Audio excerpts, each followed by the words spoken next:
So I just picked up the Lumix S5IIX and I was looking for a lens that accomplished a few different things. Primarily one that worked well for the 4K 60 and basically looking for something that would be versatile to use as both an ultra wide and also for that slow-mo crop. So what I got was the Canon EF 17-40 f4, and I'll tell you the reason I got it over the Lumix S Pro 16-35. Just to start off, these lenses are very similar. They're both the same weight, weighing 500 grams, and the Lumix is 85 by 99 millimeters, and the Canon EF is 83 by 96. So roughly the same. When you add the MC21 adapter from EF to L, that adds about another 20 centimeters or so, but roughly they're the same weight and length. What I really like about the Canon EF is that it's an internal zoom. This is huge for gimbals because you can only need to balance it at one point, and then whenever you zoom, it's still already going to be balanced for the most part. So that's a big plus in my mind. Is one of the main reasons I picked up this lens is for real estate videography and real estate photos. I can use the 17 millimeter, and that works perfectly great for that. And you can also use it for a bunch of different stuff like architectural photography and astrophotography if you want. And I know it doesn't sound like a lot, but that extra 5 millimeters really makes a difference when it comes to getting reach once you're in the crop mode. So going from 40 millimeters to APS-C crop makes it a 60 millimeter compared to just a 50 millimeter that you would get on the 16-35 lens.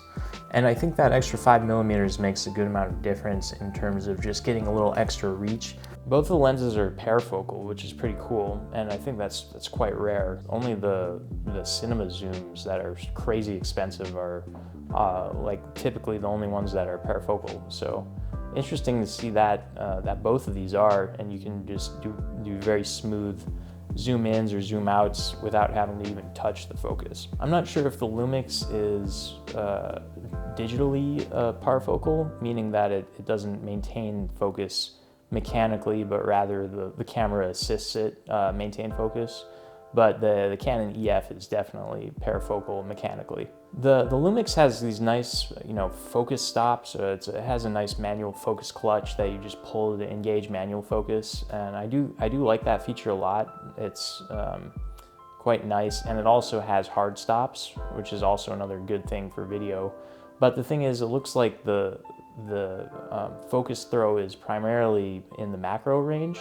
So once you actually are pulling focus, the majority of that range is going to be like close up. And I think the intended use is really for nailing macro close focus type shots, not necessarily for, setting it up with, a follow focus or anything like that, because the smaller portion, from I think it's like 0.2 meters to infinity is like so small of an angle for a focus throw that it just doesn't make sense.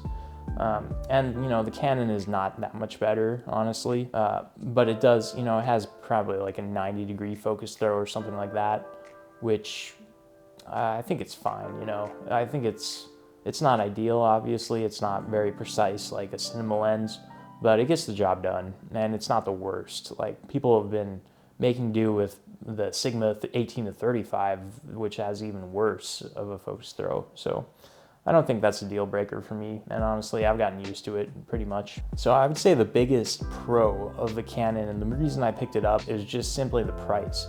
I was able to pick up my Canon EF for a steal at Best Buy of all places too. But since Canon has more or less abandoned EF as of 2018 when they started their mirrorless line, you can pick up these lenses for like dirt cheap. I think on eBay now they're all literally under $300. So that's cheap. And then also the Sigma adapter is around 200, but that often you can pick up for a steal as well. So yeah, under 500 easily. If you hunt for deals, you probably get it under 400, which is pretty awesome. And I think it's worth picking up the MC21 adapter anyways, just in case, because you can use a wide variety of EF cinema lenses. There's versatility in that, and you're not going to just use it on one lens if you pick it up. So that's nice. In fact, I actually used this lens on a film camera, EOS Rebel G from the 90s, and I brought it over to my friends and used it on his Red Komodo. So it's a pretty versatile lens, beyond just the L mount, cameras, and you can basically adapt it to any other mirrorless body that you want. The minimum focus distance on the Lumix is pretty good, 25 centimeters, and the Canon EF is basically the same at 28 centimeters, so you don't get much of a difference there. Both are pretty excellent, I would say, for ultra wides, and you get some interesting shots where you're focused on a super close-up object, but you can also get a very wide field of view on that, so kind of still keeping it in context, which is cool. This is what I get for using the 4K to try and vlog on. One major reason I would say to pick the Lumix over the Canon is that if you need the autofocus to be like 100%, you rely heavily on that. I think that would be the main reason to pick up the native mount lens instead. But having said that, I've been using the Canon EF for a ton of different things, and the autofocus is surprisingly good. I think it's, like I've seen people compare it to the native and saying it's like, maybe 70% of performance-wise, or 70% as reliable. But yeah, that's pretty much in line with what I've done.